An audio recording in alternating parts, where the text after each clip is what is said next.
Today we are learning how to apply the knowledge that there are 180 degrees in a triangle.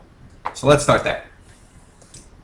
There are exactly 180 degrees inside every triangle. Doesn't matter what kind of triangle you have. Doesn't matter if it's scalene or isosceles or equilateral. They all have exactly 180 degrees. So let's start here. Let's say this angle is equal to 78 degrees. And let's say this angle is also equal to 78 degrees. Well, first of all, we know that this is an isosceles triangle. We also know it's an acute triangle because all the angle measures are less than 90 degrees. What we do not know is what this angle is equal to. Try a different color there. Let's make this one green. We're looking for this angle measure. So I like to think of this like a bar model. Here's my bar. And that bar represents the whole entire triangle. Well, I know that there are 180 total degrees for the whole triangle.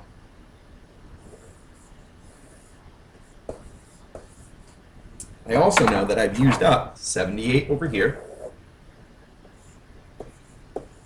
as well as 78 over here. So I'm left with this little piece at the end that I need to figure out. Let me fix that question mark.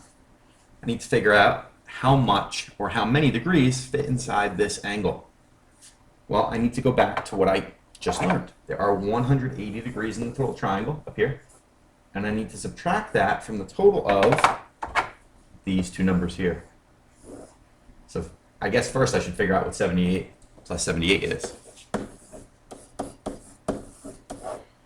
8 plus 8 is 6. Carry my 1. 7 plus 7 is 14, plus 1 is 15. 156.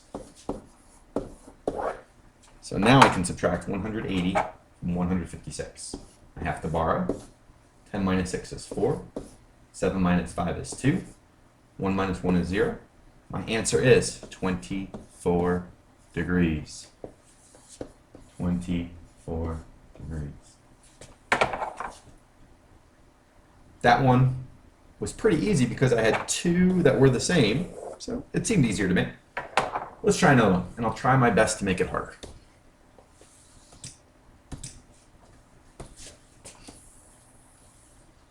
That looks like a fun triangle.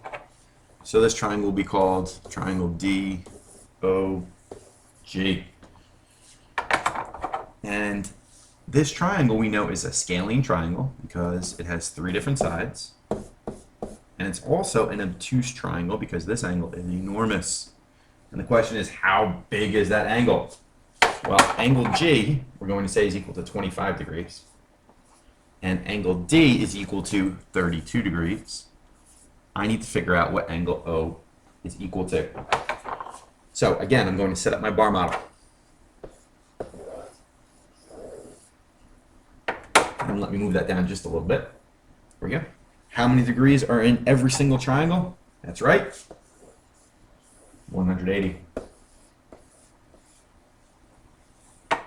Now I need to go back and figure out how many degrees I've used up already. Well, here's 25. And here's 32. So I need to figure out how many are left for this angle O. That's my question mark.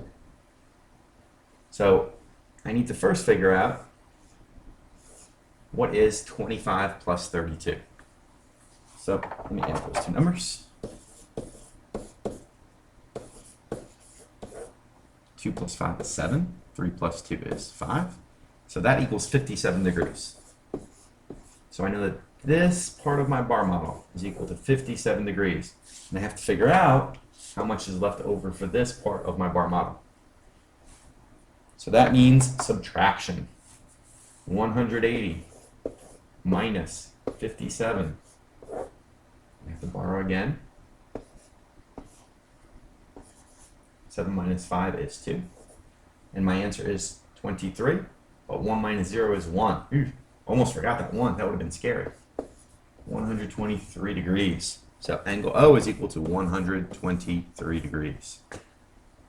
That's how we figure out the steps for a missing angle in a triangle. We add up the sides we know and subtract from 180.